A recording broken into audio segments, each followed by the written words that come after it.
subukang tanungan. I did take my steps to improve. Sino yung hindi karapat-dapat na maging ultimate 8? What if lahat sila deserve? Play safe naman yan, Lela. Siguro si... Ang Ultimate 8 haharap sa mapanuring mata ng taong bayan. Ano pa nga kayang pagsubok ang nakatakda nilang pagdaanan? Pakatutungan lahat ng yan dito lang sa pagpapatuloy ng Ultimate Tapatan. Sumunod na sumalang sa mainit na tanungan si Joaquin. Joaquin, your word for the year is? Pag-unlad. Pag-unlad. Can you name a specific instance sa buong stay mo dito sa bahay na talagang you lived by your word, pag-unlad? Sure. This is one instance out of many that I can recall right now. And that is when I hosted an open forum on my own accord based sa mga pagkakamali ko dito sa bahay. At in the name of, in the name of my word, yung pag-unlad, I wanted to know yung mga criticisms ng mga ibang housemates tungkol sa akin. At ayun, nakinig naman ako sa mga sinabi nila. And I took the necessary steps and I even told them yung necessary courses of actions that I could take to improve myself from those specific criticisms. Do you feel that you improved after they gave you yung feedback nila sa mga concerns nila sa'yo? You can ask, sila Clifford, the people I've talked to personally, and ask if I have improved since then. Sila Carmel, I asked Crystal, I asked Miguel. I asked many housemates kung nag-improve ba ako from that point o hindi. At sabi naman nila na nag-improve ako.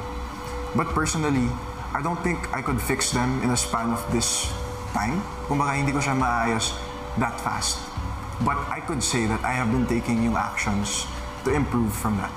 Ito na ang hatol ng ating jury.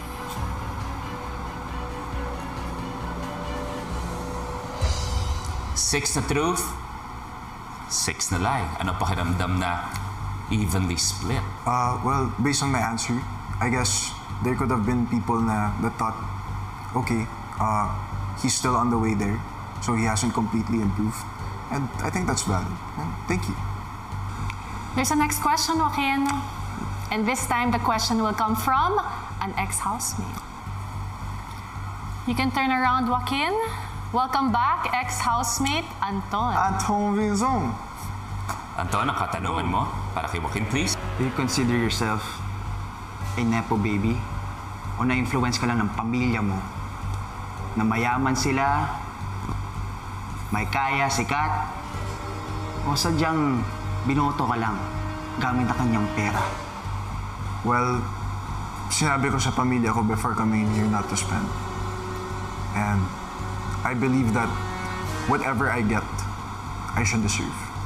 Everything that I want to achieve in this industry as an actor, because it's my dream to be an actor, gusto ko na deserve ko siya. Kasi lagi akong tinatanong kung, do you wanna work with your stepmom?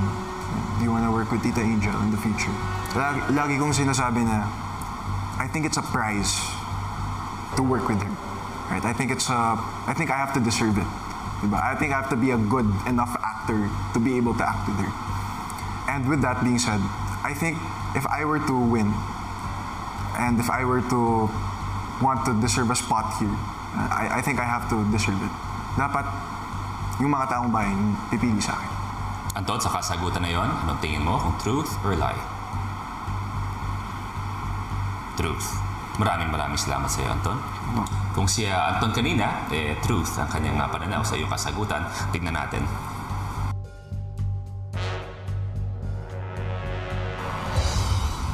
Four na truth and 8 lies. Bakit kaya ganun din Joaquin ang naging ending? I could say with my whole heart na that's a truth. And it's coming from my heart. And I have no way to prove it, but that's a truth. This time, Joaquin, the question will come from another ex-housemate. Joaquin, pwede ka nang umikot? Welcome back, ex-housemate, right? Ate ko! Is your connection with Lela legit? Or is it all for show? Absolutely legit. How so? We've been friends since outside, and we're friends. We're good friends. There's not much I could say. I'm asking you. if tumitig kay Lela, just because you did your research before going here, and alam mo na malakas ang ship sa outside world. That's false.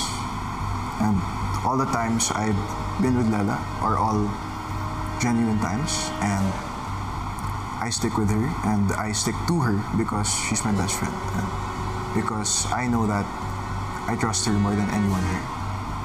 Tingin mo? Truth or lie? Okay, we'll leave it at that. Thank you very much. Okay, kay right, it was a lie. Let's see kung anong tingin ng jury natin.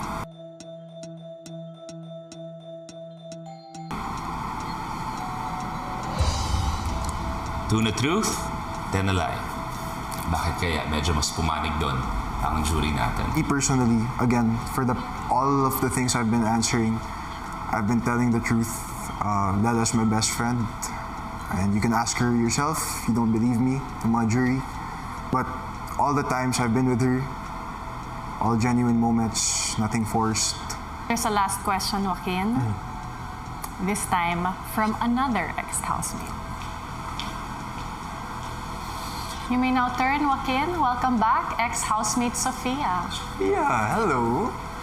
During the last group formation, which is yung Solid Six and Striving Feathers, winning players had a chance to choose kung saan grupo nila gusto mapunta. And bakit sa tingin mo walang pumili sa'yo kahit isa? That's a good question. I could tell na, dahil sa approach ko sa mga bagay minsan, medyo strong at medyo sa mga group tasks, I'd say competitive talaga akong tao at I guess parang scary kasama. Coming in this house, the personality I showed, the actions I took, safe to say it's all me and it's all me growing up. Alam naman natin lahat na hindi ako mag-i-improve agad-agad. But I could take the steps to improve and I did so. And I think one of the things that make me deserving to be Ultimate 8, if not a big winner, is that I was willing to take the steps to improve. With that, I rest my case. Sofia, ano bang tingin mo sa sagot ni Joaquin? Maraming salamat, Sofia. Kung kay Sofia, truth, tingnan natin kung ano sasabihin o hatol ng ating jury.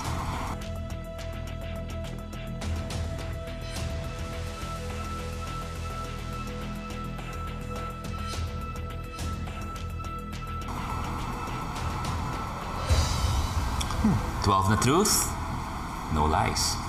Ano pakiramdam naman seeing that coming from the first few? I think that feels good. Not much to say, but again, sa lahat ng mga sagot ko na sinagot ko, I could say that I'm being completely honest, I'm being completely open. Kung hindi ako nagpakatotoo sa mga sagot ko, ibig sabihin, hindi ako deserving manatili dito. Lahat po ng sinagot ko po at lahat ng mga sinabi ko po ay totoo. If they think it's a lie, then that's their opinion. As long as I know in myself and I know that God knows that I'm telling the truth, that's all that matters po, Kuya. Joaquin, thank you very much. Thank you very much. Maraming salamat.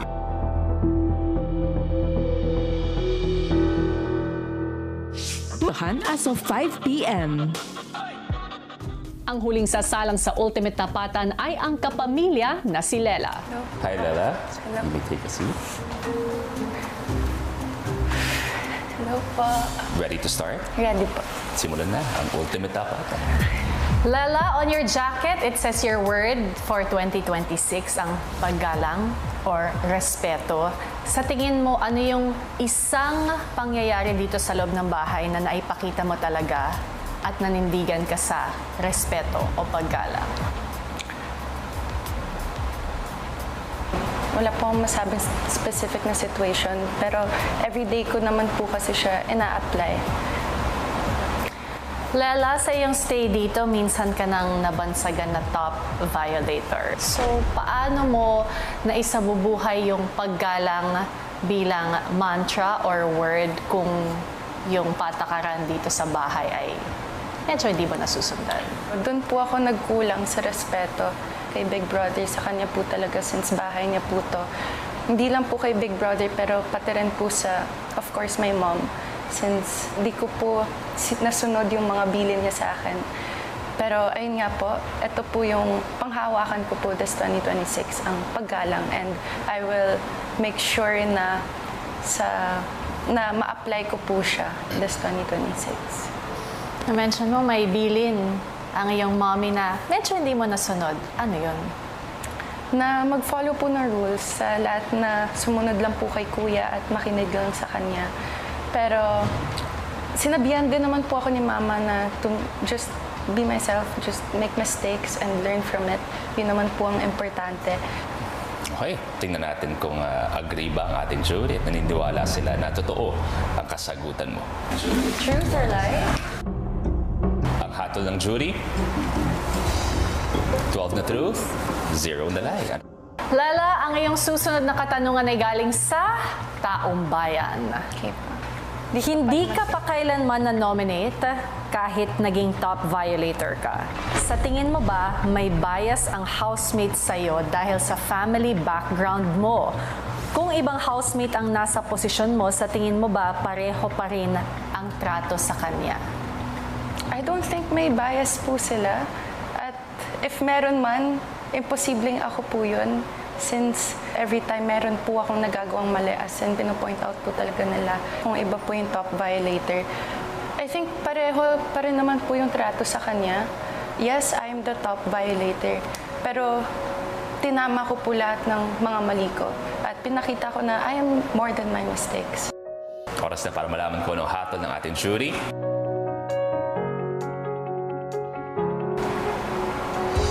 So far, so good. Lala, there is a next question. At yan ay mga galing sa isang ex-housemate. Okay. Pwede ka nang umikot, Lala. Welcome back, ex-housemate Anton. Seryoso tayo, please. Ay, sorry.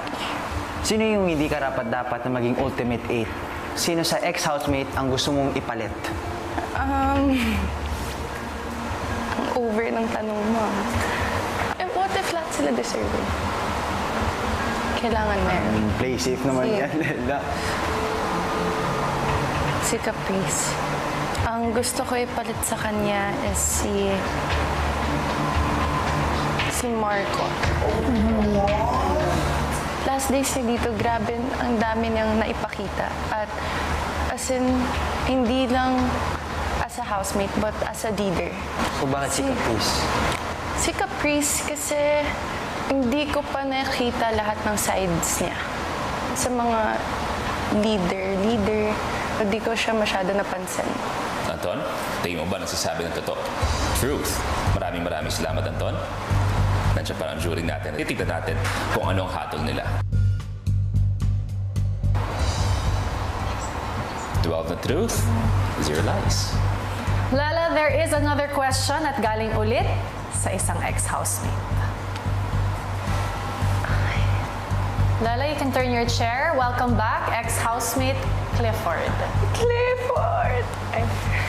I feel like yung closeness niyo kasi ni Joaquin is hindi genuine. Paano mo ba ma-assure sa akin na hindi planado tong love team na to na igagawa niyo sa bahay ni Kuya? For survival lang ba to? Una sa lahat, ay hindi love team ang pinasok ko dito. Una sa lahat, yun talagang pinakaayaw ko na malink ako sa iba. Pumasok ko dito sa loob ng bahay to make a name for myself. This is my journey. This is supposed to be about me, not with anyone else. Ako to, kwento ko to. I mean, sure, yeah, before we had some camera tests, yung mga pairing-pairing nung after our contract signing, pero hindi predictable yung mga nangyayari here inside. At kahit may mga plano ka outside, hindi mo yung madadala dito inside sa sobrang tagal mo magsistay dito. So, no. Clifford, ano tingin mo sa kasagutan? Maraming salamat sa iyo, Clifford. Thank you. Thank you, Clifford. Tanawin natin ang jury kung ano ba tingin nila sa kasagutan mo. Muli, 12 na truth, 0 na lie. Lala, how does it feel? Parang lahat ng sinagot mong tanong, walang ni isang jury member na naramdaman na hindi ka nagsasabi ng totoo. the truth will always prevail. Maraming salamat. Thank you po. Thank you, Miss. Thank you sir. very much. Thank you so much.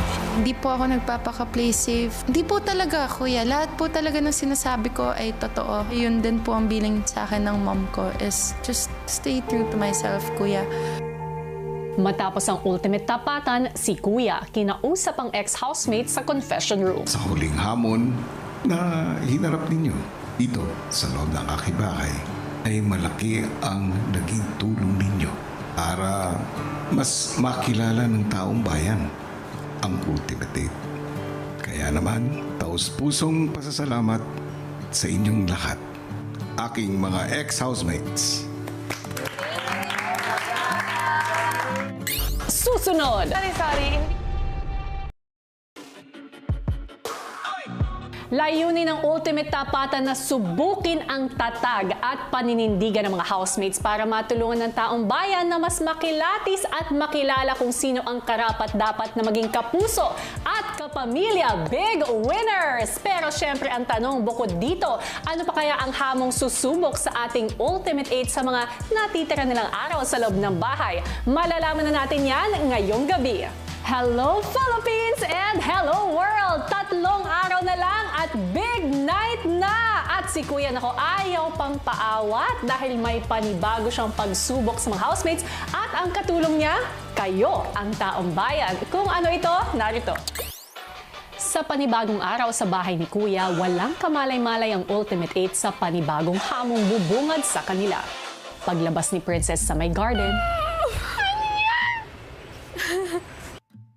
Pinagkatuunan namin napansin, kuya, may dalawang monitor, kuya. Yo. Yo. Morning. Oh. May Ultimate Eye logo po sa taas. Okay. Saan? Ano kaya to? Parang wala po akong clue kung ano po yung mangyayari. Uy, may bola din dun, oh. Puro may bola dun, oh. May mga bola, kuya, sa swimming pool. May isa pang blush, ma. May bola din dito. Bola din. Ano to? Ball hunt? sa loob ng bahay, ilang bola pa ang nakita ng mga housemates. Merong ano dito, oh. May ball. Merong ball dito. Tapos doon. Oo, meron din sa living room. Parang magbo-ball hunt. Ayun, oh. Akala ko, kuya, tapos na po. Akala ko chill-chill na lang kami. Pero kuya, may task pa po pala. Paano saan kaya ito votings? Sa kabila ng paghihinala ng lahat, si Kuya ipinatawag si Caprice sa confession room. Caprice, meron akong inihandang task letter na nandyan sa kahon. Matapos kunin ang task letter ay agad na tinipon ni Caprice ang mga kasama para basahin ang sulat sa harap nila. Housemates, bago ang muling pagbalik ninyo sa outside world at pagharap sa publiko, papasukin ko muna ang mapanuring mata nila sa pamamagitan ng mga big public eye na nasa loob ng aking bahay ngayon. Sa tulong nga ng mga public eye sa loob ng bahay ay makikita ng publiko ang bawat kilos at galaw ng mga housemates ng live and in real time. Kaakibat nito sa bawat big public eye ay may screen kung saan mababasa ng mga housemates ang iba't ibang live comments at feedback ng mga tao mula sa outside world tungkol sa kanila. At tuwing may mensahe na lalabas sa screen ng big public eye ay kinakailangan nila itong basahin ng malakas upang marinig ng lahat. Good luck, Big Brother! Nakakagulat lang po siya, kuya, but also nakaka-excite because it's gonna give you a gist of how the world sees you outside. Doon, wala tayong gagawin. Live lang talaga. Ako po, excited lang po talaga ako, kuya, sa kung ano po yung sasabihin po nila based po sa mga napapanood po nila on actual time and real time po, kuya. You are scared. Hi, Chad. Maya-maya pa, habang nag-aagahan ng housemates, lumabas ang unang komento mula sa public eye. Wow! By Ike_Del. Good morning, housemate. Nice hair, boys, by the way. Wow! Nung pumasok naman na kami dito, alam na din naman namin na ganun din talaga lahat ng kilos galaw namin is makikita talaga ng outside. Ayun na po, nakakapanibago lang, kuya, kasi parang mas nagsisink in na din sa akin, lalo na nung nakakita na din talaga ako ng live comments. At at dumating na naman ang isa pang komento. Sarap ng breakfast. Ano kinakain nyo? At Nina Bonita. Nina Bonita. I love your username, Nina Bonita. Si Nina Bonita. Heart, heart, heart, Nina Bonita. Kinakabahan po, kuya, dahil baka ma-judge po kami ng malupitan po, kuya, sa plasma po, kuya. Ilang saglit pa muling lumabas ang isang komento. Ace 715. Lakas kumain. It's giving gutom na Ace gutom. again. Yo, Ace. Yo, A715! Nakakahiya po, kuya, kasi napapanood po nila yun. Siyempre, kuya, kabataang Pinoy po kami. At ang dami din pong nanonood, tumitingala, kuya, ng mga kabataan. Shout out to Ace, bro. He's that A7. Ang public eye, ang naglulutong si Miguel naman ang biglang nakita. Hindi naman pala tamad si Miguel. Sanay naman pala magluto. Wow! Hindi ka pala tamad. Thank you po. Taminado naman po kuya na medyo tamad po kuya. Pero sinabi ko nga po, iwan ko po yun sa 2025 kuya. Sa 2026 kuya, paunti-unti po. Tinatry ko maiwan po yun sa 2025 kuya. Miguel, turuan mo magluto si Heat para may ginagawa naman dyan sa loob. Yo. That's good. Nakakapanibago po, kuya, na meron pong mga comments po from the outside world sa mga ginagawa namin on a daily basis po. Nakakatuwa, kuya, na they're giving feedback or like comments about what we do. That's crazy. Do I not do anything in this house? Do I not do anything? Maya-maya ay natapos na nga kumain ang lahat. At sa gitna ng kanilang gawain, isang komento muli ang lumabas. Ay! Ano to? Pagkakain siya walang linis-linis. Giving dagyat! Ay! Ay! Sorry! Ay! Susunod! Hanapin at ipunin ang 40 white balls na nakatago at nakakalat sa buong bahay. Matapos makita ang komento, ang housemates dali-daling pumunta sa kusina. Ay! Ano to? Pagkakain siya walang linis-linis. Giving dagyat! Ay! Ay! Nawindang po ako, natawa po ako kasi na-call out po kami, pero at the same time nakakaya po na ganun po yung ginawa po namin. Kaya po talaga napalinis po talaga kami, kuya. Ay! Dugyot! Sorry po, sorry. Yo! Hindi naman po siguro kami ganun kadugyot. Natsyempohan lang po kanina. Pagkatapos kumain, yung housemates nakahilata. Liligpitin naman din po talaga namin yan, kuya.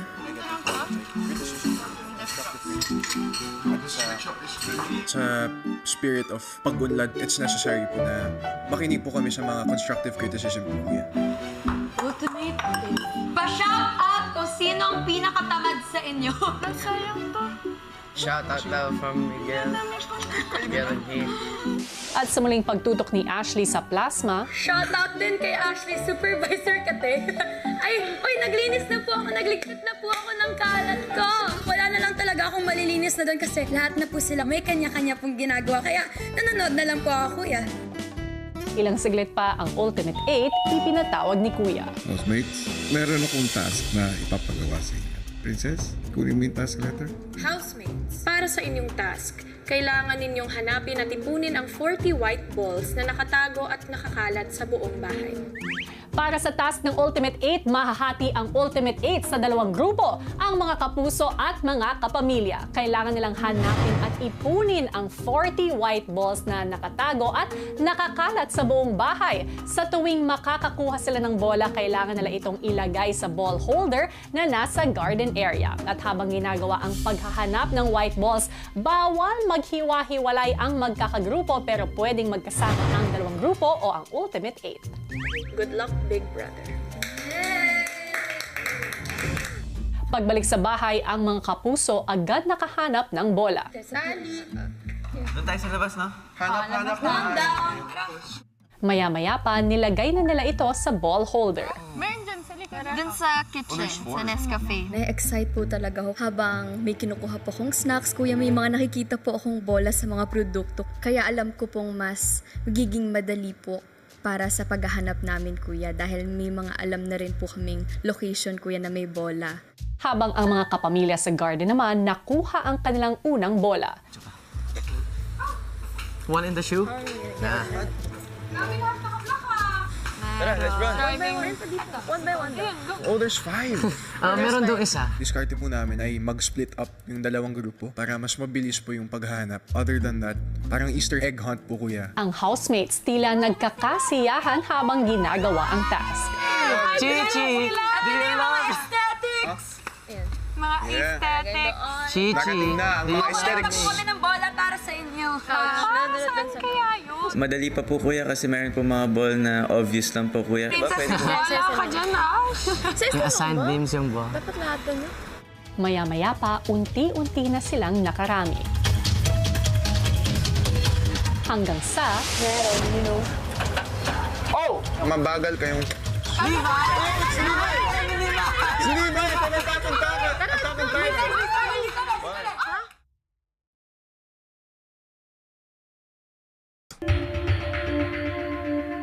Matapos mabasa ang komento, ang Ultimate 8 nagmadali na sa paghahanap ng mga natitirang bola.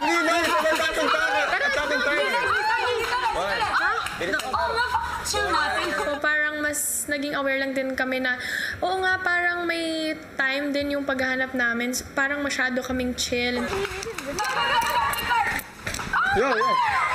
Enjoy lang po talaga kaming lahat po sa paghahanap po, kuya. Pero at the same time, hindi pa rin po talaga namin alam kung para saan po yung bola po na magagamit na nakolekta po namin.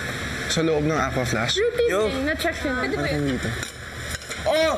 There's also one here! So, you know our next one. Samantala, sina Ashley patuloy na naghanap sa labas. Ayun! Dalawa doon! Yo! Tara! Yo, Joaquin! And that yo! Bango. Dito. Parang na-remind po ako nung sa childhood ko po kuya na nag-Easter hunt po kami ng kapatid ko po kuya. Yo! Wala. Kakakuha lang nila dyan. Balik mo na. Wala na, that's for me. Sa likod ng speaker. Paglipas ng ilan pang minuto, maliban sa 5 bolang nasa pool, ay 2 bola na lang ang kailangan pang mahanap ng housemates. Ito, yun! Ang dami dito sa Before namin kunin yung mga bola sa swimming pool, isa na lang din yung kulang. So, nahanap na din na talaga namin lahat ng sulok ng bahay, kuya, sa living room, pati sa garden area. Gamit na yun ng magilit mo. Yeah? Wala! Ayun! Pero may isang place pa din kami na hindi na-check. So, nung chinek namin, kuya, happy kami na nandun pala yung isang bola na nawawala. Okay na! Yes, sir! Ang mga boys nilusong na rin ang huling 5 bolang nasa pool.